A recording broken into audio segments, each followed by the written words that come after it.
திருச்சிற்றம்பலம். திருமுலரையா திருவடிகள் போற்றி போற்றி. குருவடியும் திருவடியும் வணங்கின்ற பதிவை ஆரம்பிக்கலாம் அன்பர்களே.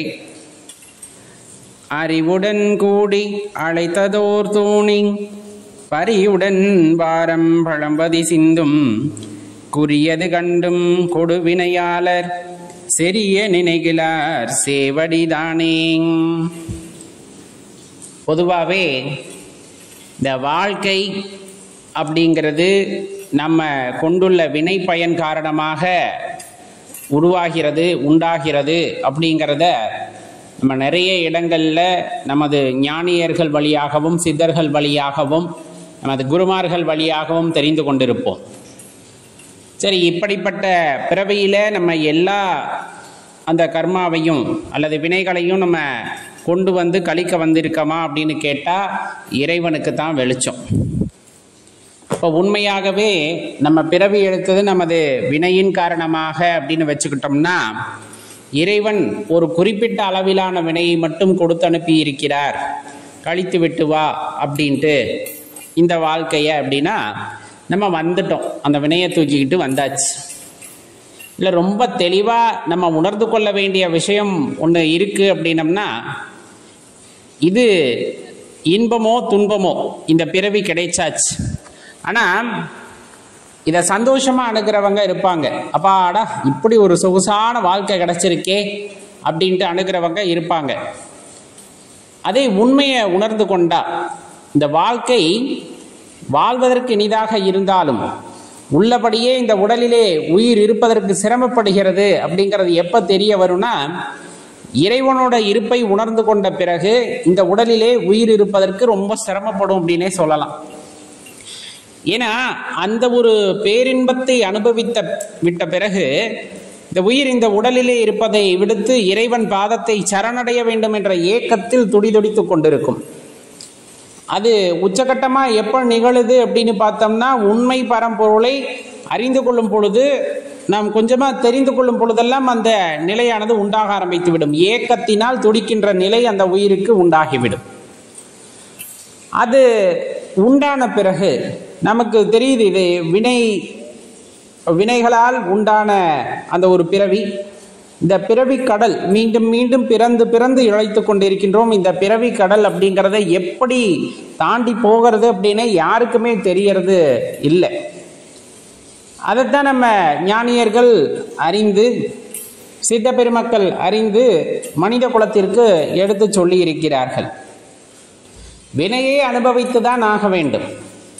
எவ்வளவு வினை இறைவன் கொடுத்து விட்டு இருந்தாலும் சரி, அத்தனையும் அனுபவித்த பிறகு இந்த கூட்டை விட்டு நீங்கி செல்வது இயல்பு. இது எல்லாத்துக்குமே நடக்கின்ற ஒன்று தான். ஆனால் அந்த வினையை நான் சுமந்து கொண்டு இருந்தாலும் அதிலே சிக்கிக்கொள்ளாமல், அந்த வினைகளிலே சிக்கிக்கொள்ளாமல் நான் மீண்டும் இந்த பிறவி என்னும் பெருங்கடலை கடந்து செல்வதற்கு யாரால் உதவ முடியும் அப்படின்னு பார்த்தா, அது அப்பன் சிவபெருமானால் மட்டுமே உதவ முடியும் அப்படின்ட்டு சொல்றாங்க. இந்த பிறவி பெருங்கடலை கடக்கக்கூடிய அந்த ஒரு தன்மையை நாம் எப்போது பெற முடியும் என்றால், இறை பக்தியிலே சிவபக்தியிலே இருக்கும் பொழுது, சிவனப்பாவை இறுக பற்றி கொள்ளும் பொழுதுதான் நம்மால் இந்த பிறவி பெருங்கடலை நீந்த முடியும் அப்படின்னு சொல்றாங்க. அதற்கு நமக்கு உதவியா இருப்பது சிவபெருமான் இன்னக்கூடிய அந்த தோணி அப்படின்னு சொல்லுவாங்க. இந்த படகு மாதிரி நம்ம நீந்தி போகிறது கொஞ்சம் கஷ்டம். அதுக்கு பதிலாக அதை எளிதாக கடக்க உதவுவது அப்படின்னு பார்த்தோம்னா, நம்ம கிராமப்புறங்கள்ல எல்லாம் சொல்லுவோம் இல்லையா, ஆத்த கடக்க பரிசல் வருது, தோணி வருது, இந்த மாதிரி சொல்லுவோம் இல்லையா. அதுனா கொஞ்சம் எளிதாக இருக்கும். நம்ம தண்ணிக்குள்ளே போகிறோம் அப்படின்னு தெரியும், ஆனால் அதனால் பெரிய பாதிப்பு வராது.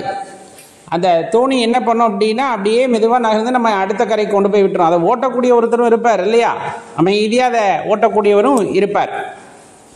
இப்போ இதில் ரொம்ப முக்கியமான விஷயம் என்னன்னு பார்த்தோன்னா, இந்த பிறவி என்னும் பெருங்கடலை கடப்பதற்கு நமக்கு சிவபெருமான் என்னும் தோணி அவசியம் தேவைப்படுகிறது. அவர் கால்களை இறுக பற்றி கொள்ளும் பொழுது, அவர் மீது கொண்டுள்ள தூய அன்பின் காரணமாக நாம் அவரை இறுக பற்றி கொள்ளும் பொழுது, அவர் நம்மை இந்த துன்பம் தரக்கூடிய பிறவிகளிலே இருந்து விடுவிப்பார் அப்படிங்கிறத நம்ம உள்ளவாறே ஏற்றுக்கொண்டு உண்மையான பக்தியை செய்யும் பொழுது அதிலிருந்து நம்மால் வெளியே வர முடியும் அப்படின்ட்டு சொல்றாங்க. ஆன்மீகம் அப்படிங்கிறது உள்ளார்ந்த உணர்வு, அதை பொறுமையாக தான் கையாளணும். எடுத்ததுமே கைகூடி வருமா அப்படின்னா கிடையாது. கொஞ்சம் கொஞ்சமாக கைகூடி வரும். அது வரலும் பொறுத்திருக்கத்தான் செய்ய வேண்டும் ஆன்மீகத்தில். அது இறைபக்தி அப்படிங்கிறதும் அதே தான், சிவபக்தி அப்படிங்கிறதும் அதே தான். பொறுமையாக நாம் செய்கின்ற பக்தி, உடனே உடனே பலனை எதிர்பார்க்காமல் நான் உண்மையான அன்பு செய்கின்றேன், உண்மையான பக்தி செய்கின்றேன், அவ்வளவுதான்.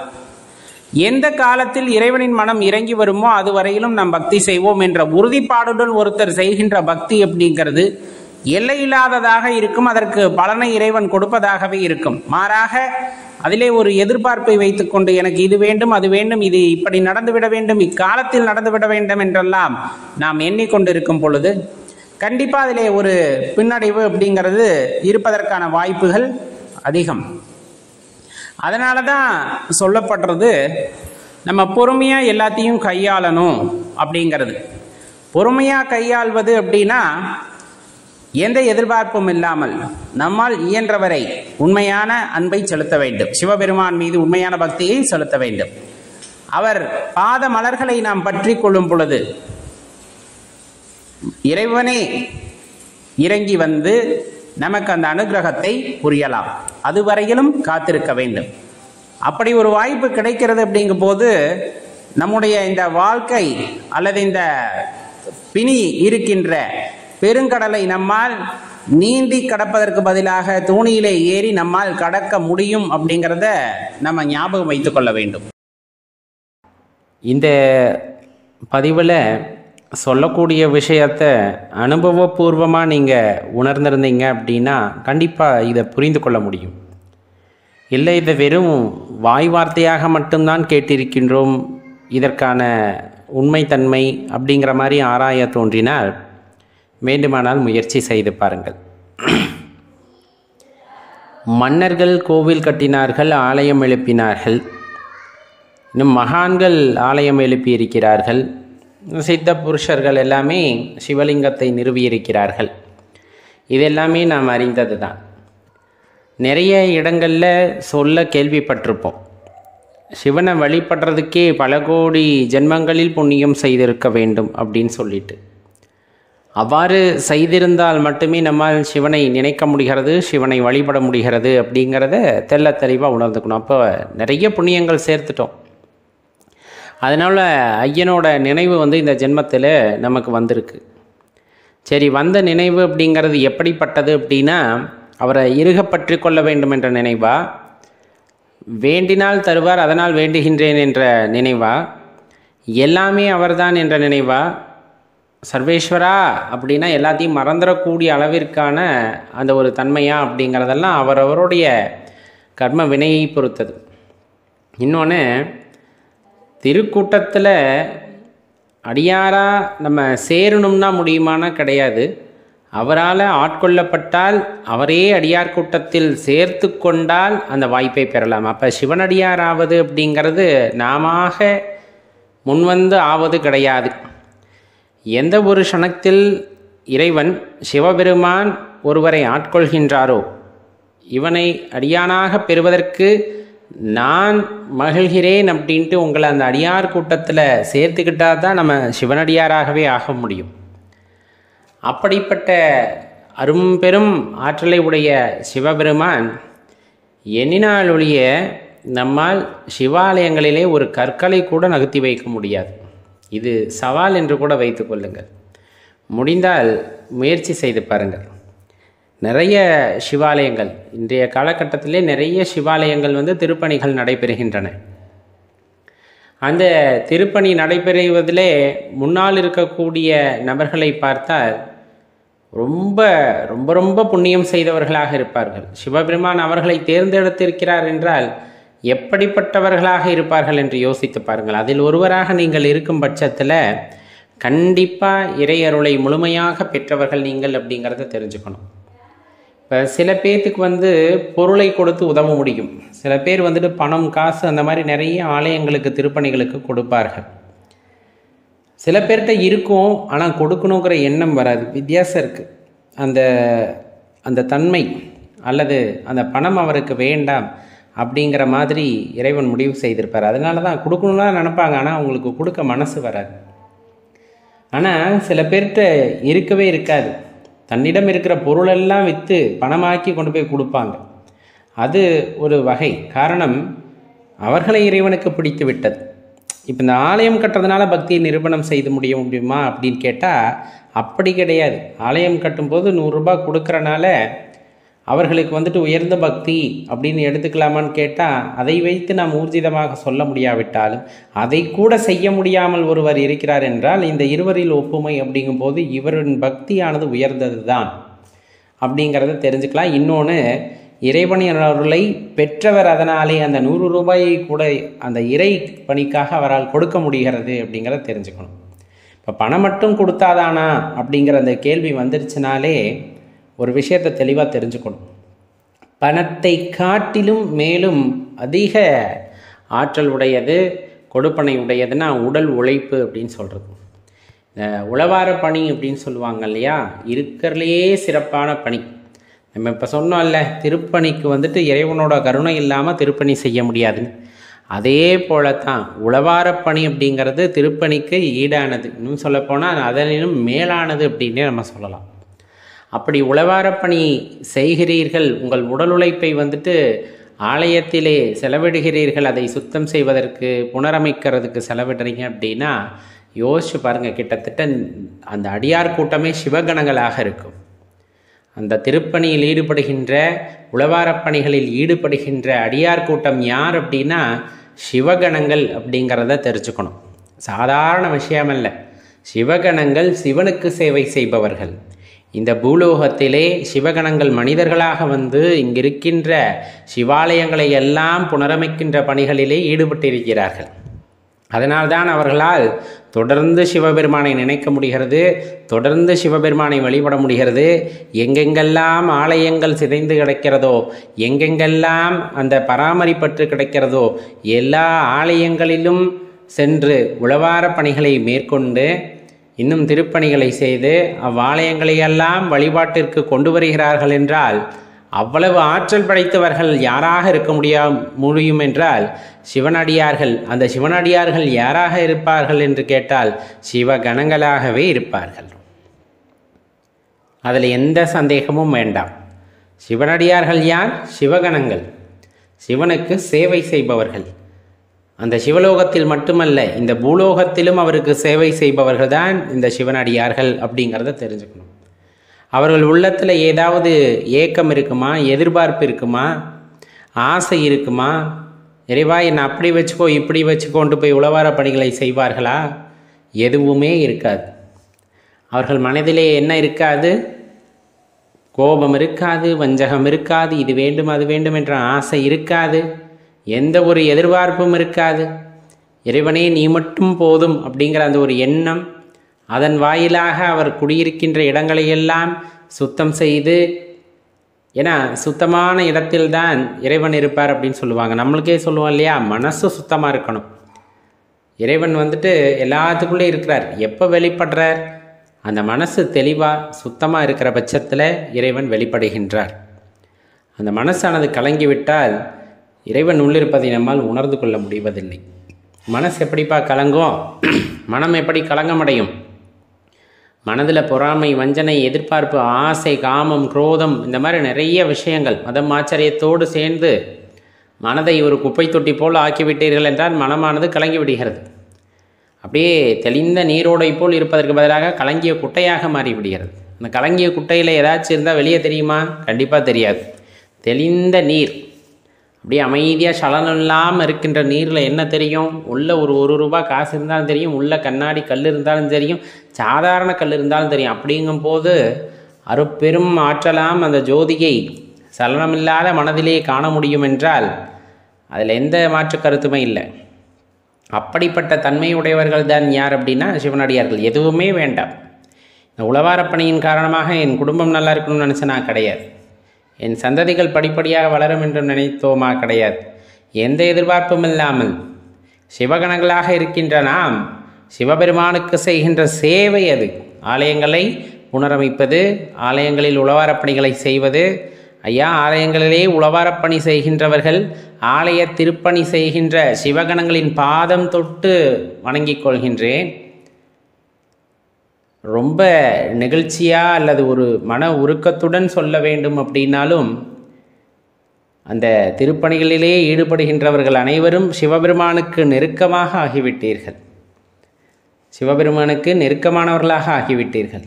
இன்னும் நிறைய சிவத்தொண்டர்கள், சிவனடியார்கள், சிவகணங்கள் அந்த பணிகளை மேற்கொண்டு செய்வதற்கும் உங்கள் வழியில் அதை தொடர்ந்து செய்வதற்கும் தயாராக இருக்கிறார்கள்.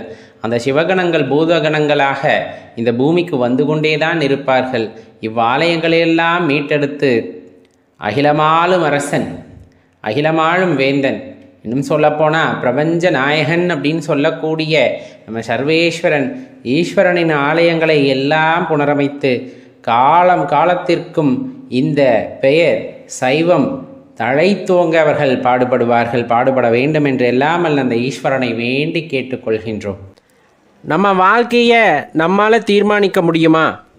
நம்மால் முடியக்கூடிய விஷயங்கள் ஏதேனும் உண்டா?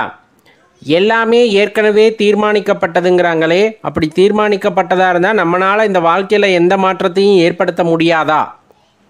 ஆன்மீக ரீதியாகவும் சரி, இந்த வாழ்க்கையை நடத்தக்கூடிய விதத்திலையும் நம்மளால் எதுவும் மாற்றம் செய்ய முடியாதா அப்படிங்கிற இந்த கேள்வி எல்லாம் நிறைய மனசில் எழும்.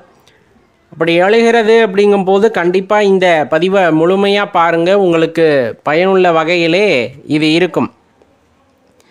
இந்த பிரபஞ்ச இயக்கம், அதையும் தாண்டி இந்த வெட்டவெளி, இந்த மாதிரி விஷயங்களை பற்றியெல்லாம் மனசு யோசிக்குது, ஆராயுது. அப்படிங்கும் போதே ஆன்மீகத்தில் ஒரு பெரிய நாட்டம் அப்படிங்கிறது உண்டாகிவிடும்.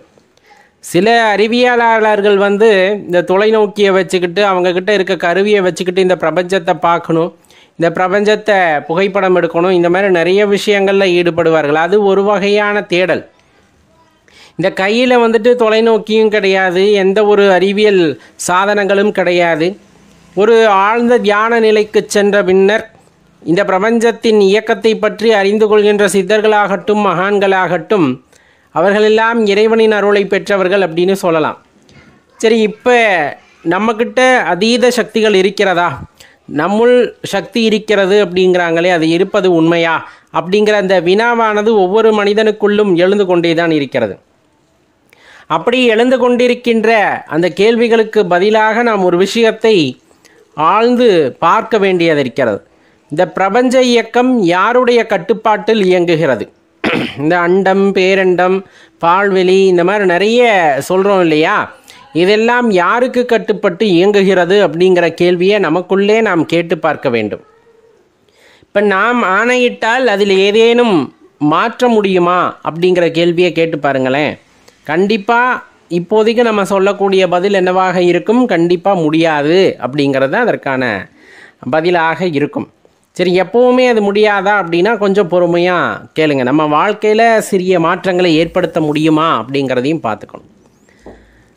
நமக்குள்ளே இருக்க அற்புத சக்தியை உணர்ந்திருக்கிறோமா அப்படின்னு கேட்டோம்னா கண்டிப்பாக சில விஷயங்களை தெரிந்து கொள்ளும் வகையிலே நம்ம உணர்ந்திருக்க மாட்டோம். இந்த மனசு அப்படிங்கிறத பற்றி யோசிக்கவே இல்லைன்னு வச்சுக்கோங்க.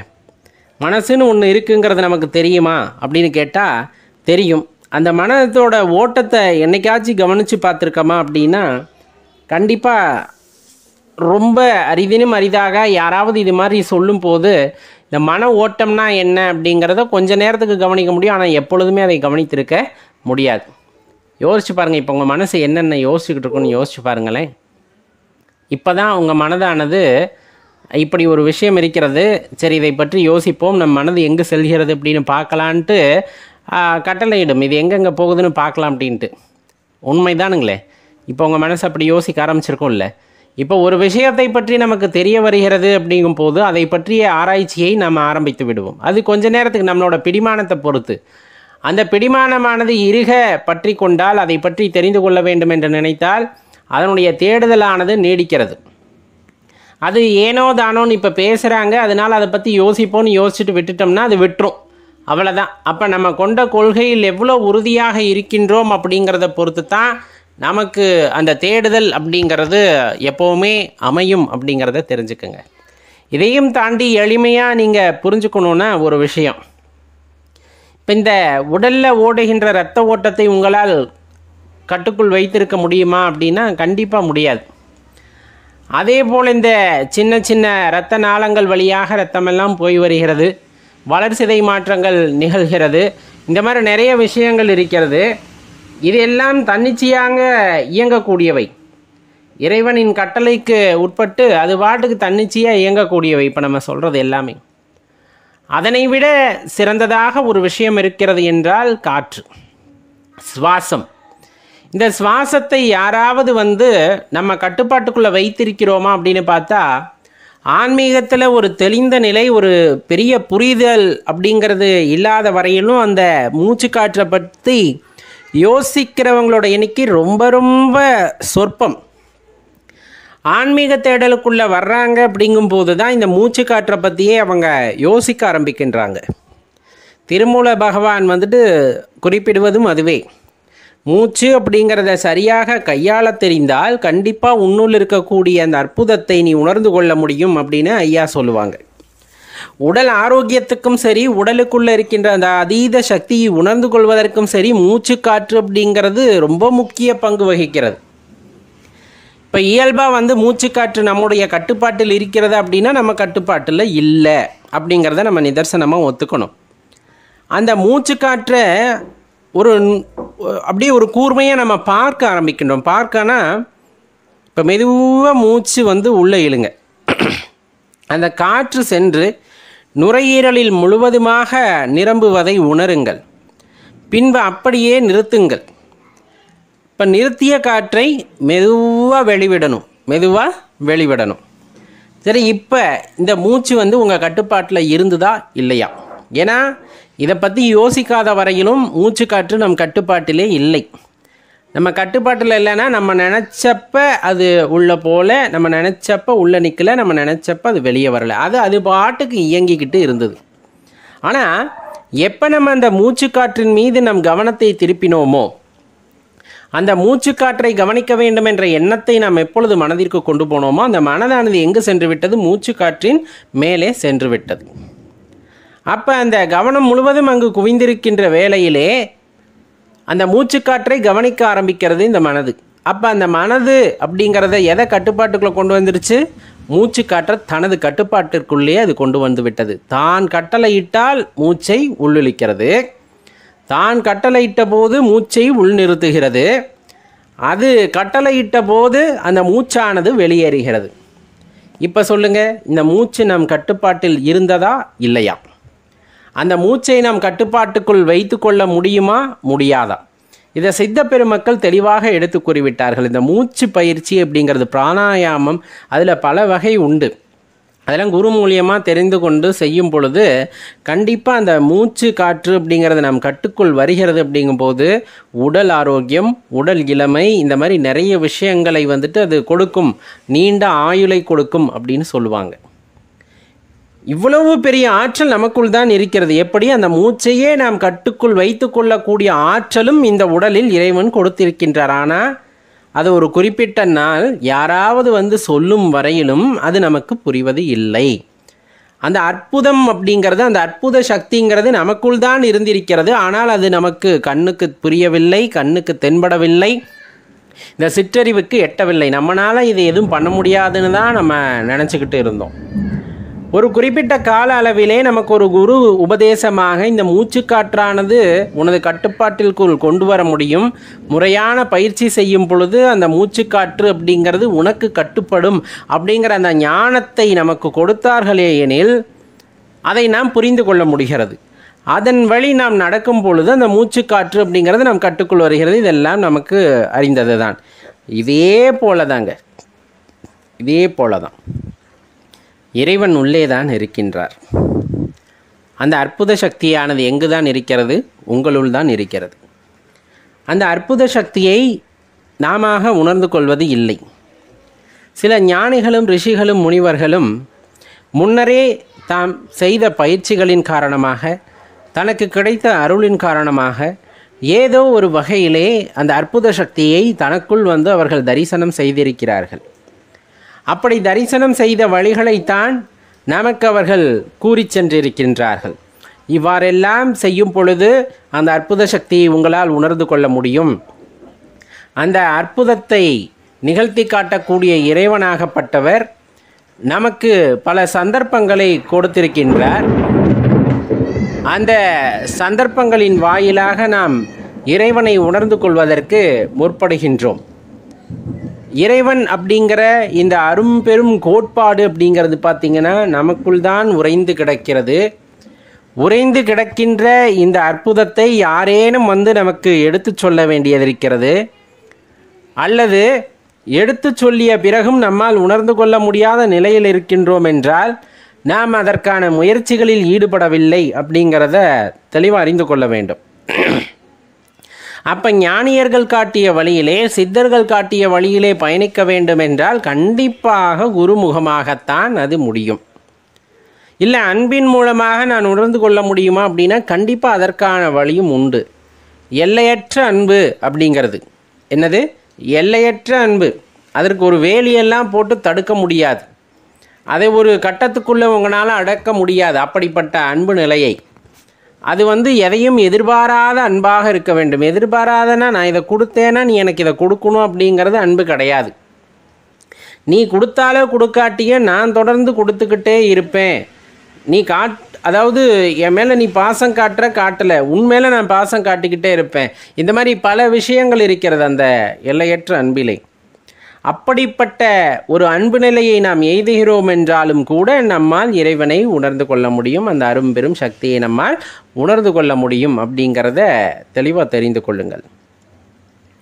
ஏன்னா நம்ம ஏற்கனவே சொன்ன மாதிரி மனது அப்படிங்கிறது என்னன்னு நமக்கு தெரியலை. இந்த மனதும் மூச்சு காற்றும் ஒன்று தான் அப்படின்னு சொல்லுவாங்க. அந்த மனதின் மேல் நம்மளுடைய எண்ணங்கள் குவிய ஆரம்பிக்கிறது அப்படின்னா அதை பற்றி யோசிக்க ஆரம்பிப்போம். மூச்சு காற்றின் மீது நமது எண்ணங்கள் குவிய ஆரம்பிக்கிறதுனா அதை பற்றி அல்லது அதை ஒரு கட்டுக்குள் வைப்பதை பற்றி நாம் யோசிப்போம். இந்த மாதிரி நிறைய விஷயங்கள் இருக்கிறது. உடலிலே நடக்கக்கூடிய இயக்கங்கள் ஒவ்வொன்றாக எடுத்து பாருங்களேன். சில விஷயங்களை நம்மால் கட்டுப்படுத்த முடிகிறது அப்படிங்கும்போது நம் வாழ்க்கையும் நம்மால் கட்டுப்படுத்த முடியும். சில விஷயங்களை செய்யக்கூடாதுன்னா செய்யக்கூடாது. அதில் எண்ணங்களை நிலைநிறுத்த வேண்டும். ஏன்னா மனது அப்படின்னு சொல்லக்கூடிய அந்த ஒரு கோவிலுக்குள்ளே இருக்கின்ற இறைவன் இந்த விஷயம் தப்புன்னு உங்களுக்கு உணர்த்துறார் அப்படிங்கும்போது அந்த விஷயத்தை மேற்கொண்டு செய்யக்கூடாது. அந்த வாழ்க்கையிலே அந்த தவறை செய்து விட்டால் பின்னர் அதற்காக வருந்த வேண்டியது இருக்கிறது. அப்படி வருத்தப்பட்டே வாழ்க்கையானது பாதி போய்விடும். அதனால தான் சொல்கிறது, எப்பவும் சந்தோஷமாக இருங்க, எப்பவும் அன்புமயமாக இருங்க. அந்த அன்புமயமாக நீங்கள் இருக்கும்போது வாழ்க்கை அப்படிங்கிறது ரொம்ப ஆனந்தமயமாக இருக்கும். ஆனந்தம் ஒருவன் வாழ்க்கையிலே குடிகொள்கிறது அப்படிங்கும்போது அது இறைவன் கொடுத்த பெரிய வரப்பிரசாதம். நிறைய பேர் கோடியாக இருந்தாலும் மனதிலே சந்தோஷம் இல்லை என்பதை அவர்கள் வாயாலேயே கூறுவார்கள், கேட்டிருப்பீர்கள். சிலரிடமெல்லாம் பணமே இருக்காது, ஆனால் அவன்தான் உலகத்திலே பெரிய சந்தோஷமாக இருக்கக்கூடிய பணக்காரனாக இருப்பான். அதெல்லாம் இறைவன் கொடுத்த வரம். நம் மனதை எப்படி மாற்றி அமைத்துக் கொள்கின்றோமோ, அல்லது நமது செயல்களுக்கு நாம் எப்பொழுது தலைவனாக இருக்கின்றோமோ அப்போது நம்மால் இறை ஆற்றலை உணர்ந்து கொள்ள முடியும். அந்த சிவபெருமானை உணர்ந்து கொள்ள முடியும் அப்படிங்கிற அந்த சூக்ஷமத்தை நீங்கள் புரிந்து கொள்ள வேண்டும். கடவுளை வழிபடுறது அப்படிங்கிறது அவ்வளவு சாதாரண விஷயம் அல்ல. அவரை வழிபடணும் அப்படிங்கும்போது எண்ணற்ற தடைகள், நிறைய பிரச்சனைகள், இந்த மாதிரி விஷயங்கள் எல்லாம் ஆரம்ப காலகட்டத்திலே வரும். அதுலேயும் சிவபெருமானை வழிபட வேண்டும் என்றால் வராத இடைஞ்சல்களே இருக்காது. எல்லாத்தையும் தாண்டி தான் நம்ம வந்தாகணும்.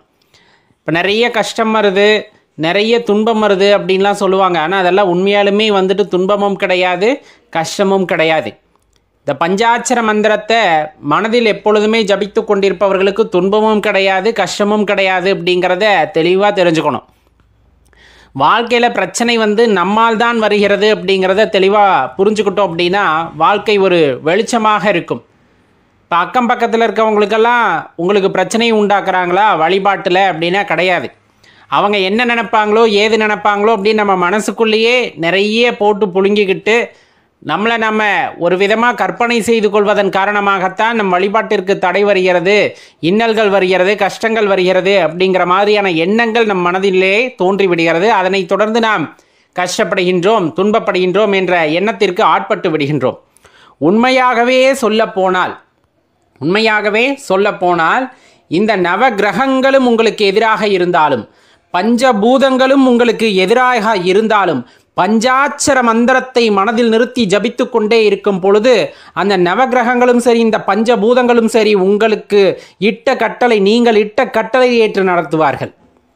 ரொம்ப ஒரு உணர்வு பூர்வமான அனுபவபூர்வமான உண்மை அப்படின்னே நம்ம சொல்லலாம். எந்த கிரகமாயினும் சரி அது ஈசனுக்கு அடிபணிந்தது தான். பஞ்சபூதங்களாயினும் சரி அதற்கு தலைவன் நாம் பரமேஸ்வரன் மட்டும்தான். அப்படிங்கும்போது எந்த இடத்துல துன்பம் வந்தாலும் சரி, பஞ்சபூதங்களே உங்களை எதிர்த்து நின்றாலும் சரி, நவகிரகங்கள் உங்களுக்கு எதிராக நின்றாலும் சரி, பரமேஸ்வரனின் அந்த பஞ்சாட்சர மந்திரத்தை சொன்னால் போதும் உங்கள் கட்டளையை நிறைவேற்றக்கூடியவர்களாக அந்த நவகிரகங்களும் பஞ்சபூதங்களும் இருப்பார்கள். அப்படின்னா அதில் எந்த மாற்று கருத்துமே கொள்ள தேவையில்லை. உங்களுக்குள்ள உயிராக இருக்கிறது சிவன். அதுதான் இந்த இடத்துல நம்ம தெரிந்து கொள்ள வேண்டியது.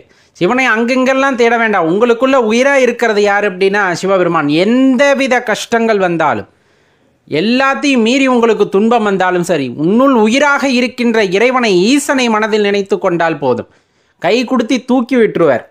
அந்த நிலைமையிலேருந்து உங்களை மெதுவாக அழகாக வெளியே கொண்டு வந்துடுவார். எப்படி அங்கேருந்து நம்ம வெளியே வந்தோம் அப்படிங்கிறதே நமக்கு தெரியாது. ஆனால் அந்த இன்னல், இடைஞ்சல், கஷ்டம் எல்லாத்துலேருந்து நம்ம அழகாக வெளியே வந்திருப்போம். அது ரொம்ப தெளிவாக புரிஞ்சுக்கணும். ஏன்னா அது கடவுள் வழிபாட்டால் மட்டும் சாதிக்க முடிஞ்சது. இந்த உலகத்தில் ஏன் நடக்குது, எதுக்கு நடக்குதுன்னே தெரியாத சில விஷயங்கள் நடந்துக்கிட்டே இருக்கும். நம்ம உடலில் ஓடக்கூடிய ரத்தமாக இருக்கட்டும், நாம் விடக்கூடிய மூச்சாக இருக்கட்டும், நரம்புகள் இயக்கமாக இருக்கட்டும், மூளை இயக்கமாக இருக்கட்டும், எதுவும் நம்மை கேட்டுவிட்டாலும் நடைபெறுவதில்லை. அது அதற்கு இட்ட கட்டளை போல அது பாட்டுக்கு நடந்துக்கிட்டே இருக்கின்றது. அப்படி நடந்து கொண்டே இருக்கின்ற சில விஷயங்களிலே நாம் கட்டுப்பாட்டுக்குள் வர வேண்டுமென்றால் அந்த பரமேஸ்வரனின் அந்த அருள் நமக்கு தேவை. கண்டிப்பாக அதை நம்ம கண் பார்வையில் கொண்டு வர முடியும். நம்ம கட்டுப்பாட்டுக்குள்ளே இப்போ நம்ம சொன்ன எல்லா விஷயத்தையும் கொண்டு வரலாம். ஆனால் அதற்கு இந்த இறைவனின் ஆசி அப்படிங்கிறது கண்டிப்பாக தேவை. இப்போ இறைவனை உணர வேண்டும் என்ற ஒரு எண்ணம் நமக்கு வருகிறது என்றாலும் அந்த உணர்வையும் கொடுத்தது யாராகத்தான் இருப்பார் என்றால் சிவபெருமானாகத்தான் இருப்பார். சிவனை பற்றி நீ நினைக்கணும் அப்படின்னாலே அதற்கான அந்த எண்ணத்தை உண்டாக்குவது சிவபெருமானாகத்தான் இருக்கின்றார். சிவனை வணங்க வேண்டும் என்ற எண்ணம் வருகிறது அப்படின்னா அந்த வணங்க வேண்டும் என்ற எண்ணத்தை உனக்கு கொடுத்தது சிவனாகத்தான் இருப்பார். இல்லை என்றால் நீ அந்த அரும்பெரும் சக்தியை பற்றி யோசிக்கவே மாட்டாய். அதை யோசிக்க வேண்டும் என்ற எண்ணம் நமக்குள் வரவே வராது.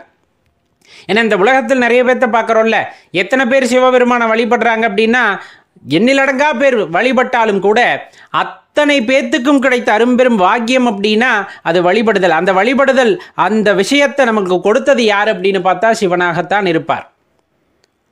அதை தான் சொல்கிறது, ரொம்ப தெளிவாக தெரிஞ்சுக்குங்க. உன்னுள் உயிராக இருப்பவர் இந்த பிரபஞ்சத்தையும் தாண்டி அதை இயக்கக்கூடிய பேராற்றலாக இருக்கின்றார். அந்த உன்னுள் இருக்கக்கூடிய அந்த உயிராக விளங்கக்கூடிய அரும்பெரும் சக்தியாம் சிவபெருமானை உணர்ந்து கொள்ள வேண்டும் என்ற எண்ணம் உனக்குள் வந்துவிட்டாலே அது சிவபெருமான் காட்டிய கருணை பார்வை உங்கள் மீது இறைவன் காட்டிய கருணை பார்வையின் காரணமாகத்தான் உன்னுள் இருக்கின்ற அந்த இறைவனை உணர்ந்து கொள்ள வேண்டும் என்ற எண்ணம் உனக்கு வந்திருக்கிறது. அப்படிங்கும்போது அவர் எவ்வளோ பெரிய கருணை ஆளராக இருக்க முடியும் அப்படிங்கிறத யோசிச்சு பாருங்க. தினம் தினம் நன்றி சொல்ல வேண்டும். ஒவ்வொரு நாளும் அற்புதமாக கழிகிறது. ஒவ்வொரு நாளும் அற்புதமானதாக நமக்கு வடிவமைத்து தந்திருக்கின்றார். ஆனால் அதில் தேவையில்லாத எண்ணங்கள், தேவையில்லாத மனக்குழப்பங்களை வைத்து கொள்ளும் பொழுது நாமே அந்த வாழ்க்கையை சூனியமாக்கி கொள்கின்றோம். அப்படிங்கிறத தெரிஞ்சுக்கிட்டோன்னா தினம் தினம் வாழும் வாழ்க்கை இறைவனை மட்டுமே நினைத்து, இந்த உலகத்தில் இந்த ஒரு அற்புத நாளை நமக்கு கொடுத்திருக்கிறார், ஒவ்வொன்றையும் அனுபவித்து நாம் வாழ வேண்டும் என்பதற்காக இந்த உயிரையும் உடலையும் கொடுத்திருக்கின்றார். அப்படிங்கும் போது பிறருக்கு அன்பு செய்து அதன் வாயிலாக இறைவனை கண்டு உண்மையாகவே இன்பம் எது என்று உணர்ந்து அதன்படி வாழ வேண்டும் என்ற அந்த உத்வேகத்தை நமக்குள் ஏற்படுத்தி கொண்டோமேயானால் இந்த வாழ்க்கையானது இன்பமயமானதாக இருக்கும். அப்படிங்கிறதுல எல்லளவும் சந்தேகம் வேண்டாம்.